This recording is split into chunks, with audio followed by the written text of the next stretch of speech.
echoes. It was fascinating to hear that from their mouths for the first time to the masses. I think Dick Cheatham was the most revealing portion Yeah. of all four episodes because now you've got a guy who was literally had his finger on the pulse. He knew where all the bodies were buried. He oversaw the finances for the Hawks, I think the Braves, the Omni Arena. I mean, it wasn't just WCW. He's a very, very high ranking executive. And when you hear him basically say the same things I've been saying for 20 some odd years, and of course, you got the Dave Meltzers of the world who think they know, and it's. But look, here's at the end of it all, I was really grateful to Brian Gewirtz and Rock, Evan Husney, his partner Jason, did a fantastic job, and at least they put the other side of the story out there for the first time. Nobody's ever done that before. I've tried, but it's me. So, but to have that many people come out and explain what was really going on, which is 180 degrees opposite of the Dave Meltzer narrative that's been out there for so long. Yeah. I want to ask you three specific things, Eric. I made a comment, and I'm going to tell you why I made this comment, and you let me know what you think of it, if it's fair or unfair. That I felt that you hitched your wagon too long to Hogan instead of listening to Hall and Nash. I thought that, obviously Hulk going with Hall and Nash didn't take a brainchild. There was the hottest act in wrestling, and it resurrected his career because he was getting booed. I understand he's a big name, and anywhere you haul Hulk Hogan, you're going to get interest. But do you feel that if maybe you would have listened a little bit more to Hall and Nash, things would have been different, or no? No. Things might have been easier for me on a personal level, but nothing, because of everything we just got done talking about, nothing that we would have done or could have done would have ultimately changed the outcome. The outcome is they didn't want WCW to be a part of Turner Broadcasting. And now that Ted was out of the picture, and they created enough reason for us to be vulnerable by dumping a lot of expenses onto our books, it was inevitable. It wouldn't have mattered. Nothing we could have or would have done would have ultimately changed the outcome because they were determined to make WCW go away. Now, I don't know if you knew this, but remember when Goldberg speared Russo to the thing, and he had actually told me before he was going to spear him that he's going to knock the shit out of him. And it's funny because I'm like, why are you booking yourself in an angle with a guy that obviously doesn't like you? Because him and Disco had this conversation where he was going, well, because that thing that I don't know if you remember this. He said, oh, it was 80%. I was more talented than 80% of the guy on the roster. I mean, these. Oh, trust me. When he said that, I just about threw. I was getting ready to throw shit around my living room. I do the thing with him. I said, Joe, bring me up to 2000 roster so I could go over this with Vince so we could get to the 80%. It's like, so like, yeah, it's funny. Yeah, and the funny thing is, Disco was telling me that he was like, whoa, because it was. I didn't realize how much he was on TV until I read David Penzer's book, right? And I was looking at the formats. Like there was actually a video that said Vince, the legend, the myth, and all this other, and he put the title on himself, right? And I was like, what a mark. And so when I told Disco about this, he says that Vince actually told him, well, the reason I was an on-air character is because it was written that way in the script. And Disco goes, you wrote the script. I mean, the one thing I told Vince, the one thing I told Vince I can't forgive you for is that you got hurt, okay, because you wrote yourself into a script which required you to do physicality where you weren't skilled enough to protect yourself, and you ended up with concussions. And I'm like, I can't defend that. Like, I'm a fan of yours. I like stuff like, but I can't. That's the worst thing you did. Because to this day, you still have trouble with, you still have post-concussion issues, and I'm like, I can, the guys have written themselves in storylines before, but bro, Eric, you were an on-screen character and stuff, but it's like trying to say that like the reason it happened was because the story was written that way, but you're the one that wrote the story. I'm like, well, what are we doing here? I'm like, dude, now you got congratulated. Yeah, that was my. Russo's delusional as hell. He always has been, and he wanted so bad to be perceived to be. And he had Tony Khan syndrome. It's like Tony Khan wants so bad to be recognized as Paul Heyman, and accomplish what Paul Heyman did with ECW, or Vince did, or even what I did back in WCW in the 90s. He wants that credibility and that whatever it is, fame, I guess. He wants it so bad. And Russo was the same way. Was I an on-screen character? Sure. But guess what? I started out as an on-camera character back in 1989. I came to WCW as an on-screen character. Not the president of the company, obviously, but Russo. But I never thought, Eric, in all fairness, that when you were on TV, it was self-serving. You know what I'm saying? Like what you were doing was funny shit. Like when you were in the over-the-top laughter, when you had the Johnny Carson show and all that. Like I thought you were a great TV character. Well, you're winning. Well, and I actually did. And I actually did have more talent than 80% of the roster. I'm kidding. That's tremendous. I want to bring up something. I want to know if you're interested in this conversation. Is that what type of music fan are you? You like a classic rock? It depends what I'm doing. Like I like classic rock, but for example, when I go to workout, my workout playlist is. I got Yellow Wolf, Eminem.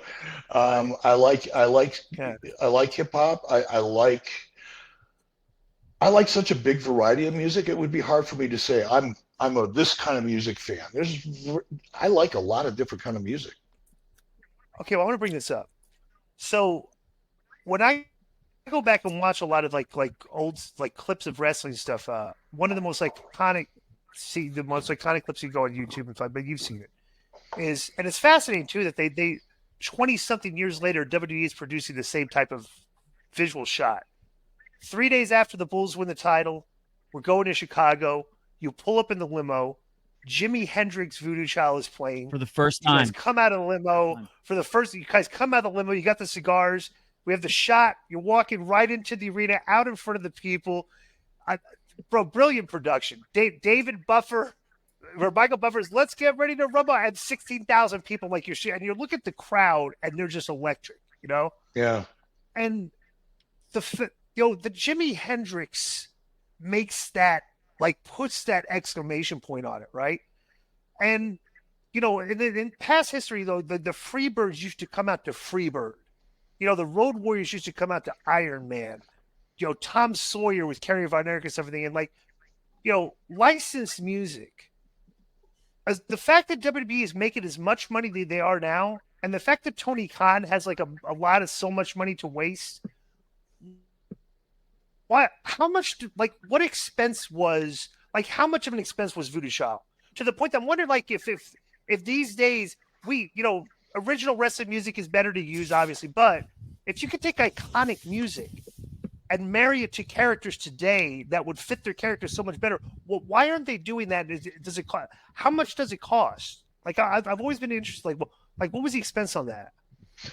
On Jimi Hendrix, I cut that deal myself. I worked with Jimi Hendrix's sister, who was in charge of his estate at the time, and I paid $100,000 a year for that music. That's it. That's it. There's a lot back then, but what's that extrapolate to now? What would that cost? I don't know, probably 400, 500, 600 grand, whatever. But here's the point. Back when I did it, music licensing, it existed, but it wasn't at the level as it is today. Because if you watch TV commercials now, you're gonna hear music from the 60s, the 70s, the 80s. There is an entirely new market for licensed music that really didn't exist when I did the deal with Jimi Hendrix, or with Jimmy's music. Look, I call him Jimmy now, like we're old buddies, right? But you couldn't do that deal today. If you tried to license that same music for a wrestling show today, you'd be talking.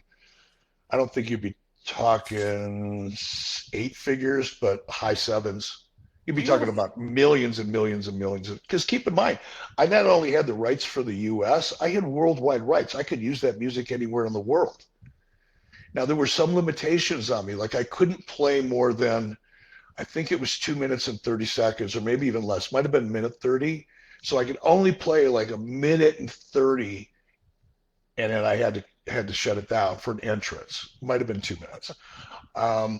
But other than that, I had no limitations on me. I could use it for pay-per-view. I could use it for television. I could use it for satellite. There was no limits on it. You could never cut that deal today. It is not because I cut such a great deal. It's because that business is completely changed. Yeah, I didn't know that because I was wondering, like, there's so many characters that you look at, like, this song would fit them, this song, like, what and I know they're making record numbers in WWE. Why don't they spend I some just on this, remember, but I didn't realize it was that much. I wanted to ask you something, Derek, before we got out of here. So the other day, somebody sent us a clip on the mailbag about, I had said, and this did happen, when you fired X-Pac, Hall and Nash were hot as a motherfucker, if you remember. And underneath their shirt, they either had a WWE shirt or an X-Pac shirt. They were going to take it off on live TV and all this other stuff. And they were pissed. And I just felt in my mind from being around them that they became very difficult to work with after that. And they were kind of like, all these good ideas we gave, fuck it, you know? And so somehow Nash heard that interview and he thought that I was burying him. I don't know how he got that out of that. But he actually made this a thing, and I wanted to ask you this. He goes, well, it wouldn't be, I wouldn't want to bring up the fact that first day on the job, I gave Conan a $250,000 raise. Okay, hold up on that one. Number one, did he have the power to give raises? And number two, and I do remember this very well because it was a big part of my life. When I went with you to get my raise, okay, I remember telling you, I'm not going to give you a figure. Just watch my work and you tell me what you think I'm worth. And you gave me a very good raise. That's the only raise I ever remember. Did he have the power to give raises? When I was gone, like after I left? Yes, right. He may have. I couldn't tell you. He may have. Okay, because I don't remember. I think if you're going to give a guy a $250,000 raise, you would tell him, you know, or I would notice it and go and thank him.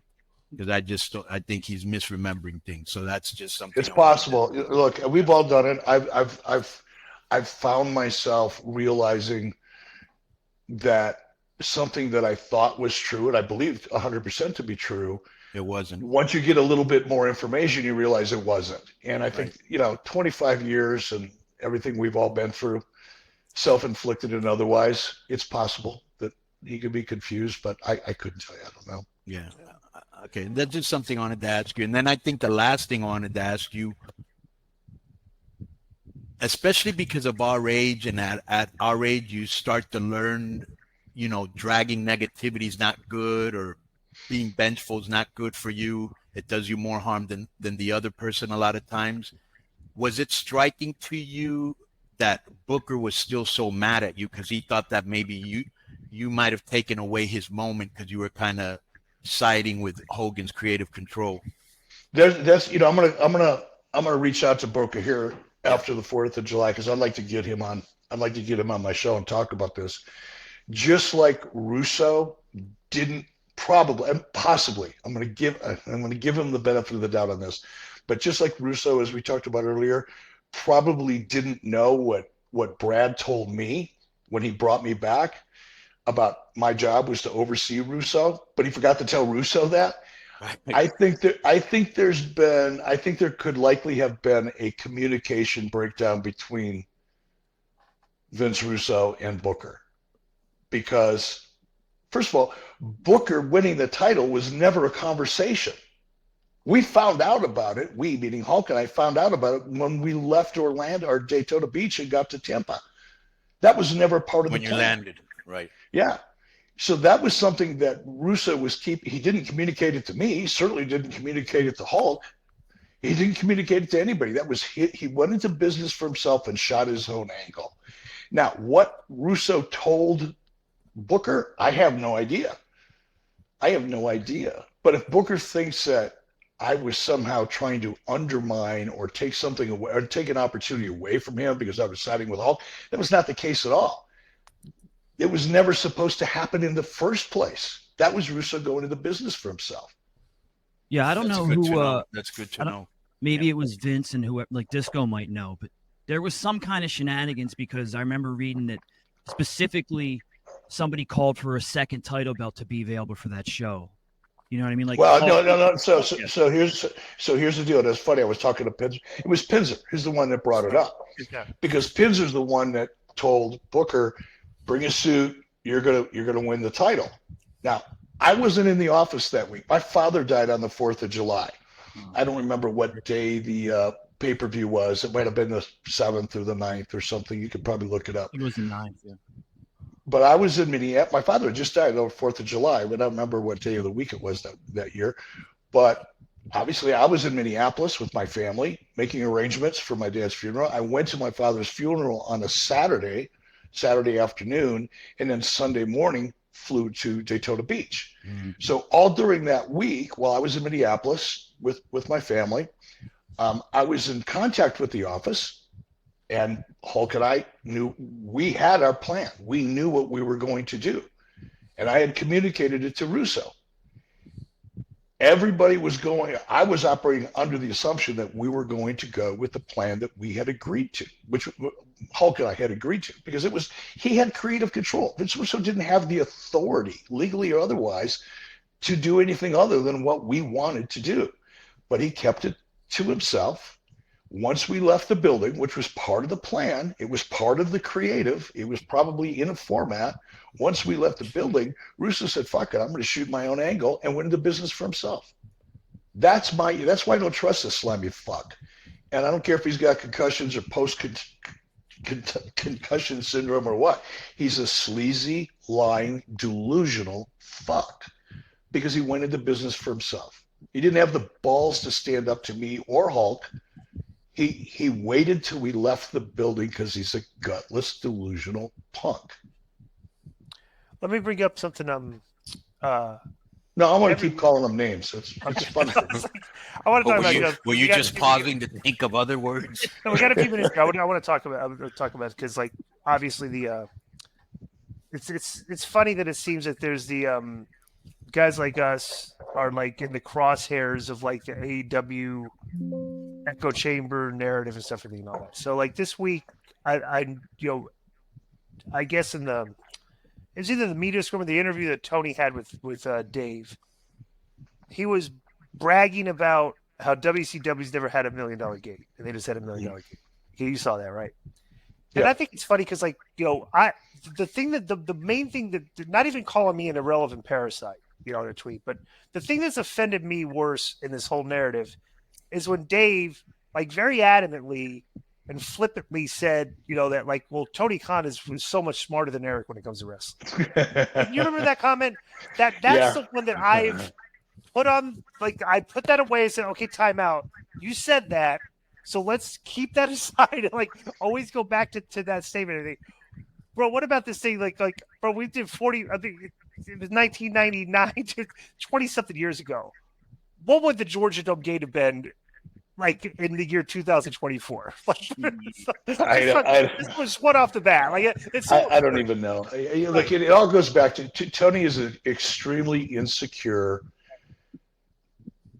I think very, very immature, extremely immature, emotionally immature individual. And he's constantly, that's why he can't stop taking shots at WWE. I mean, think about this for a second. WWE is in another universe when it comes to business than AEW. That's like me opening up a hot dog stand in downtown New York, a block away from a Ruth Chris Steakhouse, and say I'm their competition.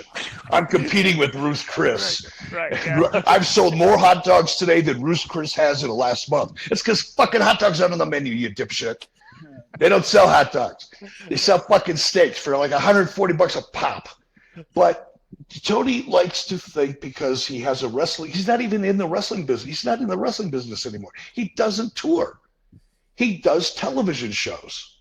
He's a television producer and a shitty one at that. But Tony, again, a little bit like Russo in that sense, wants to be recognized so fucking bad. And that's why he keeps making statements like that. It's why he keeps comparing himself to WWE. It's why he keeps taking shots at WWE. And then crying like a little bitch about tribalism and always being under attack. It's because he says such stupid shit.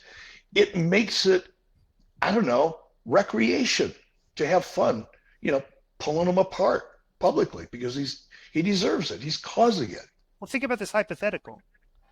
Is that, Dave is constantly, every week, and he doesn't think he's doing it, constantly trying to pull grains of,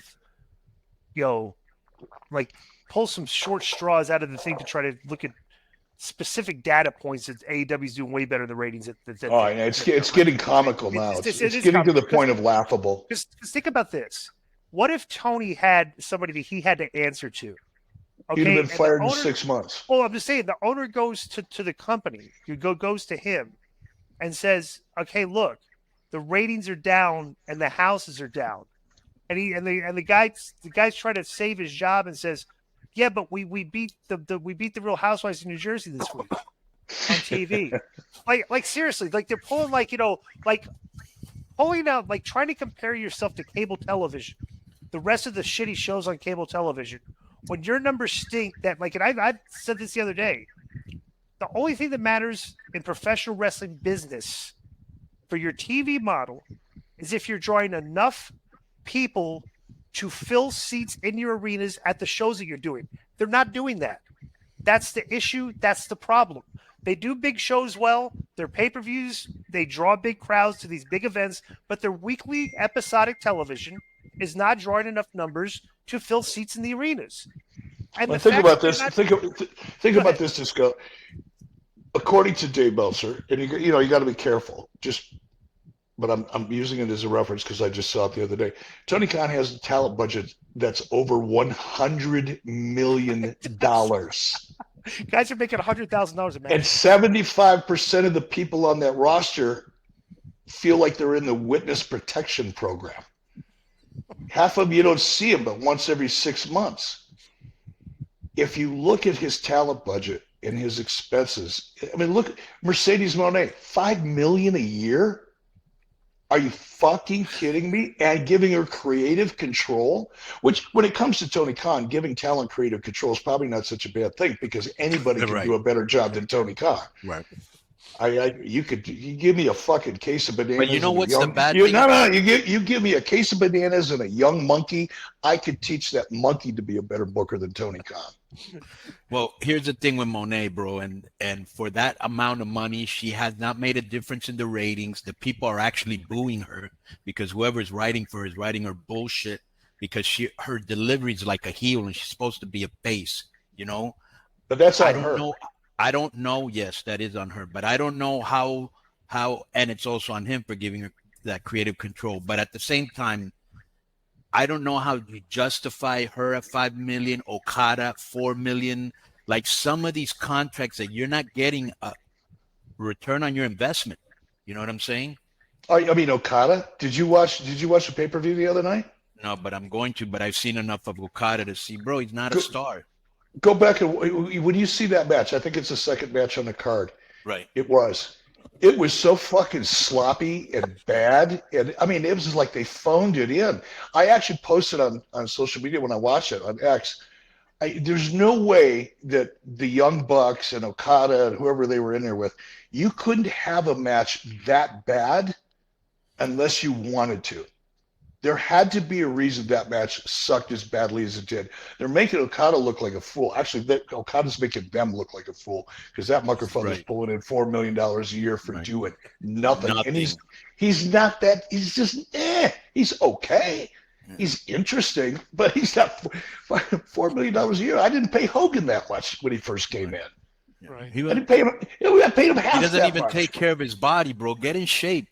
I know he's a great wrestler and all that, and they're into great wrestling, and the hey bitch thing is kind of gotten over. But I don't know. You're supposed to make him a superstar, and you haven't. Who have they made a superstar? MJF got hot. I'm starting to get a little. I'm wondering what's going wrong there because he's losing ground in my mind at least. And he's got talent. He came in hot. His feuds aren't interesting. He's And he needs dealing an with Rush interesting, and Hitchistero, and credible nobody cares. opponent. Yeah. And Yeah, plus, I mean, too, you got like, him. You got the same mistake they made with CM Punk, Eric. That was. They're never going to live that down. No, but let me tell you that the thing is, like, when CM Punk first came in, right, bro, he was wrestling Lee Moriarty and all these other fucking guys. Right. Imagine Conor McGregor comes back and he's fighting Joe Dickhead. You know, it's like you want to see the top names against the top names. You know, Yep. And with MJF, who the fuck wants to see him against Hechicero? He even said on the one of his promos, he goes, "Oh, they'll probably put me in with some random Japanese guy or some random Mexican," and I popped because that's exactly what happened.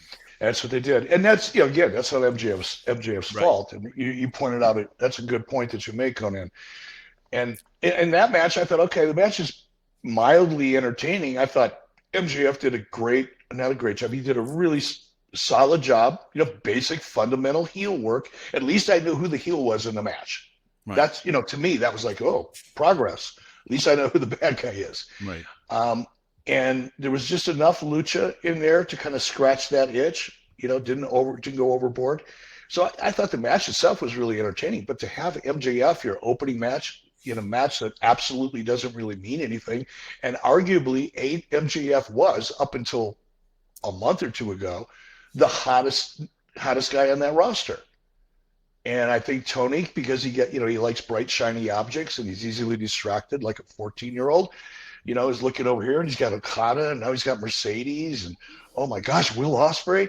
And MJF is just off in the corner wrestling, as you pointed out, people that don't really matter in the context.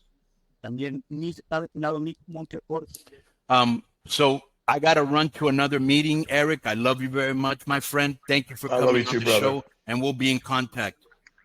I love you too, brother, and you guys, thank you. Just go anytime. Joe, you got my number. I'm here for you. Oh, bro, Thanks, I always I do look forward to having you on every week. It's like, Thank every you, time man. you're on the show, it's Agreed. always learn something. So cool. Yep. Thank you very much, man. And thanks for coming All on right, a little guys. early and all that and rushing home. I appreciate it. No problem. Anytime, guys. See ya. Enjoy your 4th of July party, man. I'm going to work really hard at it. Trust me. Yeah, You gonna cook some wild game? No, I'm going. Lori's she makes an amazing green chili. Right. So we're going to have green chili. I'm going to do a half Wagyu, half Black Angus brisket on the grill. I'm going to smoke it. Never done that before with Wagyu, so I'm looking forward to that. But that's basically it. Nothing too fancy.